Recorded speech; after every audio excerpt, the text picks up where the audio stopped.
장성한 신앙에 이르기까지 믿음. 네 번째, 믿음은 모험이다.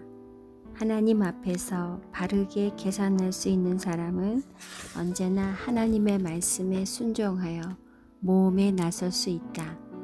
노아가 그와 같이 하여 하나님이 자기에게 명하신 대로 다 준행하였더라. 창세기 6장 22절. 노아가 하나님의 명령에 따라 방주를 지었다. 방주의 크기는 길이가 300규빗, 넓이가 50규빗, 높이가 30규빗이었다.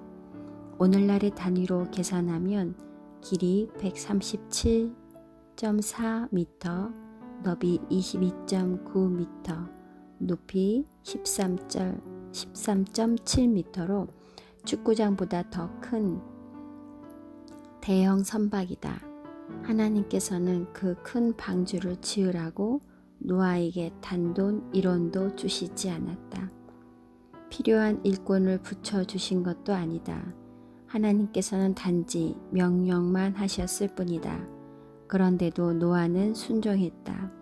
노아가 하나님의 명령에 순종하기 위해 자신의 전 재산과 전 인생을 거는 믿음의 모험을 감행한 것이다. 노아가 바보거나 엉뚱해서가 아니었다. 노아는 바르게 계산할 줄 아는 사람이었다. 하나님의 명령이 무엇이든 그 명령에 순종하는 것이 영원을 얻는 가장 확실한 투자임을 노아는 알고 있었던 것이다. 그 모험의 결과로 노아는 인간의 중시조, 두 번째 시조가 되었다. 세상의 모험은 도박 혹은 투기와 구별되지 않는다. 결과가 보장되지 않는 까닭이다. 일확천금을 노리며 세상의 모험에 뛰어드는 사람들은 대개 패가 망신하기 마련이다. 그러나 믿음의 모험은 가장 확실한 신앙 행위이다. 하나님의 명령에 순종하기 위한 믿음의 모험은 하나님께서 그 결과를 책임져 주시기 때문이다. 인생을 살다 보면 때로 끝이 보이지 않는 캄캄한 터널을 지나기도 하고 혈혈단신으로 망망대해를 건너야 할 때도 있다. 그럴지라도 두려워하지 말라. 그 상황 속에서도 하나님의 뜻에 순종하기 위해 믿음의 모험을 감행하라. 하나님께서 반드시 그 결과를 책임져 주시며 당신의 뜻을 이루실 것이다. 중요한 사실은 하나님께서 자신에게 얼마나 큰 잠재력과 은사를 주셨는지는 하나님의 뜻을 위해 자신을 던지는 믿음의 모험을 통해서만 스스로 확인할 수 있다는 것이다. 하나님의 뜻을 위해 자신을 던지는 믿음의 모험이 없이는 하나님께서 자기에게 주신 무궁무진한 잠재력과 은사를 알 도리가 없다는 말이다. 사회생활을 하던 나는 우리 나이로 37살에 신대원에 입학하였다. 그렇지만 그때는 목사가 되기 위해서가 아니었다. 그동안 너무나도 허랑방탕하게 살았었기에 신대원으로 나의 인생을 확실하게 바꾸지 않으면 옛 삶으로 회귀해 버릴 것 같아서였다. 37살의 나이로 하루아침에 인생을 바꾼다는 것은 크나큰 모험이었다. 그러나 그 모험을 감행하고서야 나는 하나님께서 내게 하나님의 말씀을 깨닫고 가르치는 은사를 주셨음을 알았다. 신대원으로 나의 인생길을 바꾸는 모험을 감행하지 않았던들 확인할 수 없었을 은총이었다. 나는 36살까지 허랑방탕하게 살았기에 남자의 세계를 잘 알고 있다. 방탕에 빠져 살던 시절 나는 나 자신의 그릇된 삶에 대한 양심의 가책 때문에 주일이면 면죄부를 얻는 심정으로 누구보다 교회에서 열심히 봉사했다. 이를테면 교회 안과 밖의 삶이 완전히 분리된 철저한 썬데이 크리스천이었다. 목회자가 된 이후 예전에 나와 같은 남성 교인들을 볼 때마다 가슴이 아팠다. 그래서 그런 분들을 위해 1992년에 내가 얼마나 형편없는 인간이었는지, 주님께서 나 같은 인간을 어떻게 구원해 주셨는지, 그 후 내가 어떤 가치관으로 살고 있는지를 밝히는 믿음의 글들, 나의 고백이란 제목의 책을 썼다. 그때 이미 40살이 넘은 나이에 사랑하는 처자식을 지닌 내가 나 자신의 수치스러운 과거를 공개적으로 고백하는 글을 쓴다는 것은 모험이었다. 그러나 나는 그 한 권의 고백록을 쓰면서 하나님께서 내게 글 쓰는 은사를 주셨다는 사실을 알았다. 만약 내가 나의 치부를 고백하는 그 모험에 나서지 않았더라면 그대가 지금 읽고 있는 성숙자반을 포함하여 그 이후 지금까지 출간된 나의 책들은 이 세상에 존재하지 않을 것이다. 신대원에 다닐 때 하나님의 뜻이 있으시다면 40대에는 국내에 있는 분들을 위해 헌신하고 50대에는 나라 밖에 있는 분들을 위해 헌신하게 해달라는 기도를 드렸었다. 그때는 깊은 생각 없이 드린 기도였다. 그러나 내가 40대에 주님의 교회에서 10여 년간 임기를 마친 뒤 50대에 접어들면서 스위스의 제네바 한인교회를 3년 동안 섬긴 이유 중에 하나가 바로 그때 그 기도 때문이었다. 당시 미자립 교회였던 제네바 한인교회는 목회자의 사례비를 제대로 줄 형편이 아니어서 나는 서울에 가족을 남겨두고 3년 동안 홀로 제네바에서 지내야 했다. 그것은 우리 부부에게 엄청난 모험이었다. 그때 내 나이 50세였고 내가 제네바에서 사역하는 3년 동안 서울에 있는 처자식을 위해 단 1원도 보내줄 수 없는 상황이었다. 아내 홀로 사내아이 4명을 무려 3년 동안 전적으로 책임져야만 했다. 그러나 아내는 내가 그 믿음의 모험에 과감하게 나설 수 있도록 내 등을 밀어주었다. 그 모험 덕분에 나는 제네바 한인교회를 섬기는 3년 동안 하나님께서 내 마음속에 해외 동포에 대한 사랑의 은사를 심어주셨음을 깨달았다. 그래서 제네바 한인교회 사역을 끝내고 귀국한 뒤에도 2005년 7월에 100주년 기념교회가 창립되기까지 나는 해외 동포들과 말씀의 은혜를 나누기에 매달마다 적으면 한 달에 2번, 많을 때는 한 달에 4번까지도 출국했다. 50대 중반의 나이에 매달마다 최소한 2번 이상 좁은 비행기 좌석에 앉아 미주 대륙과 유럽 대륙을 오가는 것은 체력적으로 무척 어려운 일이었다. 그러나 하나님께서 내 마음속에 심어주신 해외 동포에 대한 사랑의 힘이 그 어려움을 극복하게 해주었다. 그리고 그 믿음의 모험을 통해 하나님께서는 내 영성의 깊이를 심화시켜 주시는 보너스를 주셨다. 하나님의 뜻에 순종하기 위해 자신을 던지는 믿음의 모험에 나서지 않는 사람은 하나님께서 자신에게 이미 주신 잠재력과 은사를 제대로 확인할 수 없다. 노아처럼 믿음의 모험을 감행하기 두려워하지 말라. 믿음의 모험을 통해서만 그대는 하나님께서 얼마나 위대한 분이신지, 하나님께서 그대에게 얼마나 귀한 잠재력과 은사를 주셨는지 확인하게 될 것이요. 결과적으로 그대의 삶의 의미와 가치가 달라질 것이다. 믿음은 초지일관이다. 주께서 심지가 견고한 자를 평강하고 평강하도록 지키시리니 이는 그가 주를 신뢰함이니이다. 이사야 26장 3절. 심지가 견고한 자는 어떤 상황 속에서든 하나님을 신뢰하는 사람이다. 하나님을 신뢰한다는 것은 하나님께 기대는 것이다. 그대가 이따금 벽에 기대는 것은 그 벽이 그대를 받쳐주리라는 신뢰가 있기 때문이다. 흔들거리는 널빤지라면 그대는 절대로 기대지 않을 것이다. 인간이 하나님께 기대는 것 역시 하나님께서 받쳐주실 것이라는 신뢰, 즉 믿음으로 인함이다.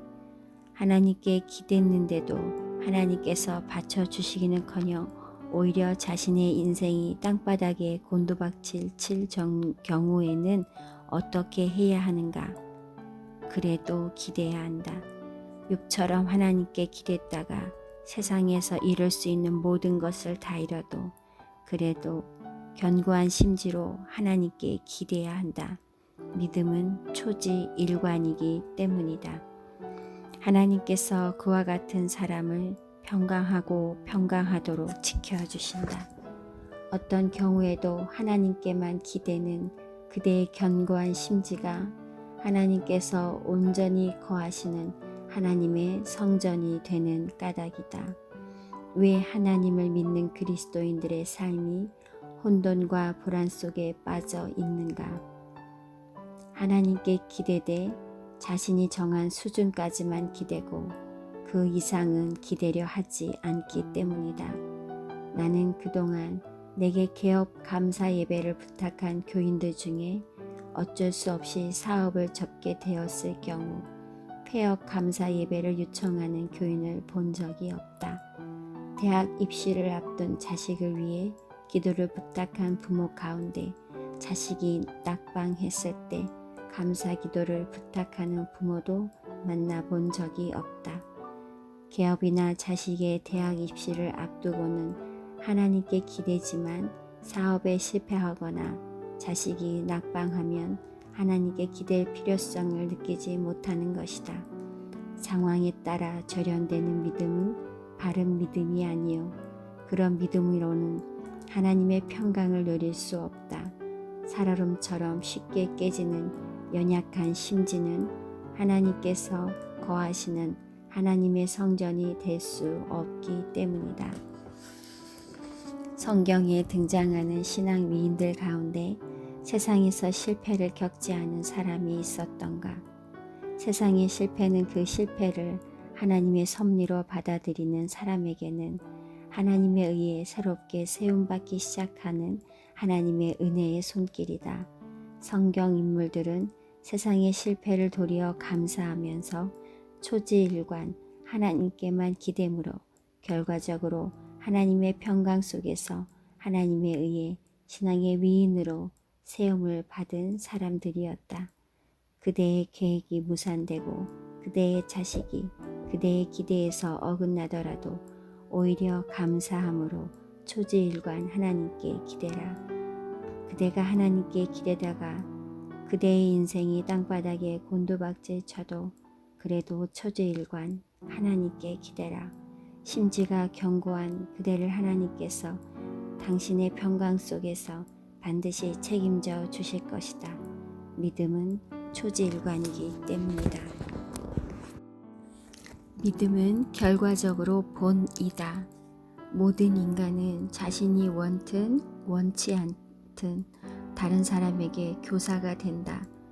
차이가 있다면 모든 사람이 본받고 싶어하는 진면 교사냐 그 누구도 본받으려 하지 않는 반면 교사냐의 차이뿐이다.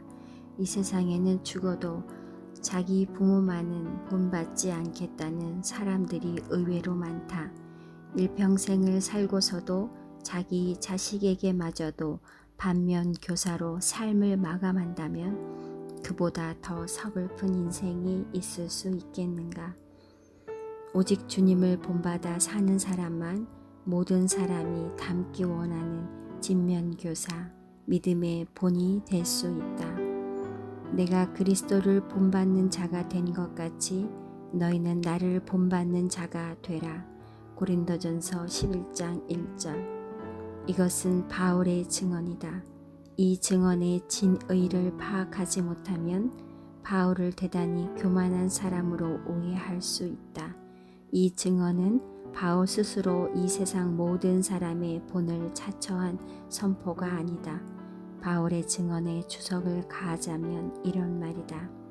내가 예수 그리스도를 내 삶의 본으로 삼아 살았더니 나도 모르게 사람들이 나를 본받으려 하더라.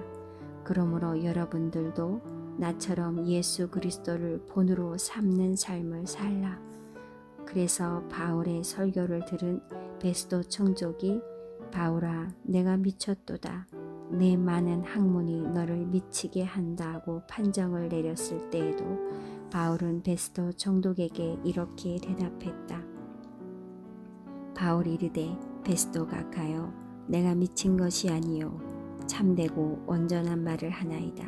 사도행전 20장 26장 25절. 바울이 이르되 말이 적으나 많으나 당신뿐 아니라 오늘 내 말을 듣는 모든 사람도 다 이렇게 결박된 것 외에는 나와 같이 되기를 하나님께 원하나이다 하니라. 사도행전 26장 29절. 바울은 자신을 미쳤다고 판정한 베스도 총독에게 오히려 당신이 나와 같이 되기를 원한다고 밝혔다. 주님을 본으로 삼는 바울 자신처럼 살지 않으면 천하의 베스도 총독이라 해도 욕망의 포로에 불과한 그의 인생은 결국엔 반면교사로 끝날 것임이 불보듯 뻔하기 때문이다. 나와 같이 모든 일에 모든 사람을 기쁘게 하여 자신의 유익을 구하지 아니하고 많은 사람의 유익을 구하여 그들로 구원을 받게 하라. 고린도전서 10장 33절. 자기의 유익을 구하지 않고 많은 사람들이 구원을 얻을 수 있게끔 그들의 유익을 위해 살았던 바울은 결과적으로 주님 안에서 주님에 의해 진면교사 참된 믿음의 본이 되었다. 오늘날에도 그리스도인들은 세상을 향해 복음을 외치지만 왜 세상 사람들은 귀를 닫고 그리스도인을 본받으려 하지 않는가? 그리스도인들이 자신의 유익만 구하는 탓이다. 자신의 유익만 구하는 사람은 아무리 크게 성공해도 반면교사로 생을 마감할 수밖에 없다. 자신의 유익만 구하느라 수많은 사람들의 유익을 짓밟을 테니 말이다. 그대를 살리시기 위해 당신 자신을 십자가의 제물로 던지셨던 예수 그리스도를 그대 삶의 본으로 삼으라. 많은 사람들이 그대를 통해 주님의 구원을 입을 수 있도록 그대의 삶으로 그들의 유익을 구하라. 주님께서 그대를 모든 사람들이 본받기 원하는 진면교사, 참된 믿음의 본으로 세워주실 것이다. 결론. 지금까지 우리는 믿음을 10개의 다른 용어로 대체하여 믿음의 개념을 재정립해 보았다. 그리고 그 과정을 통해 우리는 중요한 결론을 얻게 된다. 첫째, 믿음의 개념을 새롭게 정립하면 할수록 그대의 믿음은 날로 새로워진다. 시편 96편 1절은 새 노래로 여호와께 노래하라고 명령한다. 시편에는 동일한 내용의 명령이 여러 차례 반복되고 있다. 새 노래로 여호와께 노래하라는 것은 매번 새 노래를 만들어 부르라는 말이 아니다. 요즘 어버이날로 불리는 5월 8일이 예전에는 어머니 날이었다. 해마다 어머니 날이 되면 학생들은 학교에서 어머니의 마음을 불렀다. 나실제 괴로움 다 잊으시고 기르실제 밤낮으로 애쓰는 마음, 진자리 마른 자리 갈아 넣으시며 손발이 다 닳도록 고생하시네. 하늘 아래 그 무엇이 넓다 하리요 어머니의 희생은 가히 없어라. 어린 학생들은 매년 별 감흥 없이 이 노래를 불렀다. 그러나 그들이 장성하여 결혼하고 아이를 낳아 진자리 마른 자리 갈아 놓이느라 밤잠을 설치며 이 노래의 가사만 떠올라도 어머니 생각에 눈물이 핑 돌게 된다. 별 감흥 없던 노래가 새 노래가 되었기 때문이다. 아무리 오래된 노래라도 새로운 마음으로 부르면 새 노래가 되고 방금 작곡된 노래라도 묵은 마음으로 부르면 묵은 노래에 불과할 뿐이다. 그대가 믿음의 개념을 새롭게 정립해 갈수록 그대의 마음은 하나님 앞에서 새로워지고 새로운 마음으로 살아가는 그대의 삶은 하나님을 향한 새 노래가 된다. 둘째, 날로 새로워지는 믿음은 그대의 미래뿐 아니라 과거까지 새롭게 한다. 그대의 믿음이 날로 새로워져 간다면 그대의 믿음이 새로워지는 만큼 그대의 현재와 미래가 새로워지게 될 것은 두말할 나위도 없다. 그와 동시에 새로워진 그대의 현재 속에서 그대의 지난 과거까지 새로운 의미로 승화하게 된다. 야구는 9회 말에 끝이 난다. 9회 초까지 8대 0으로 지고 있었던 팀이 9회 말에도 득점에 실패했다면 그 경기는 그것으로 끝이다. 그러나 그 팀이 9회 말에 9점을 얻어 9대 8로 역전했다면 9회 초까지 8대 0으로 지고 있던 그 팀의 지난 시간이 9회 말에 거둔 역전승 속에서 새로운 의미로 되살아나게 된다. 이처럼 그대의 날로 새로워지는 믿음은 그동안 그대를 스쳐 지나간 모든 시간들의 의미마저 주님 안에서 새롭게 된다. 셋째, 날로 새로워지는 믿음은 사라지지 않는다. 성경에 등장하는 신앙 위인들은 모두 참된 믿음의 삶을 살았던 사람들이다. 그들은 최소한 2000년 전에 모두 이 세상을 떠났지만 그와 동시에 그들은 모두 영원한 믿음의 이정표로 살아있다. 세월은 한순간도 쉬지 않고 계속 흘러간다. 언젠가는 그대와 나도 이 세상을 떠날 것이다. 그러나 그대의 믿음이 날로 새로워져 가는 한 그대가 이 세상을 떠난 뒤에도 그대의 삶의 족적은 영원한 하나님의 나라를 향한 이정표로 남을 것이다. 그대의 믿음의 대상이신 하나님께서 영원하시기에 영원하신 하나님을 믿는 그대의 믿음이 영원히 사라지지 않을 것이기 때문이다. 믿음의 개념을 늘 새롭게 정립하는 것은 참으로 중요하다. 날로 새로워지는 믿음 속에서만 지금까지 그대와 내가 함께 묵상한 모든 것이 삶으로 이어질 수 있기 때문이다.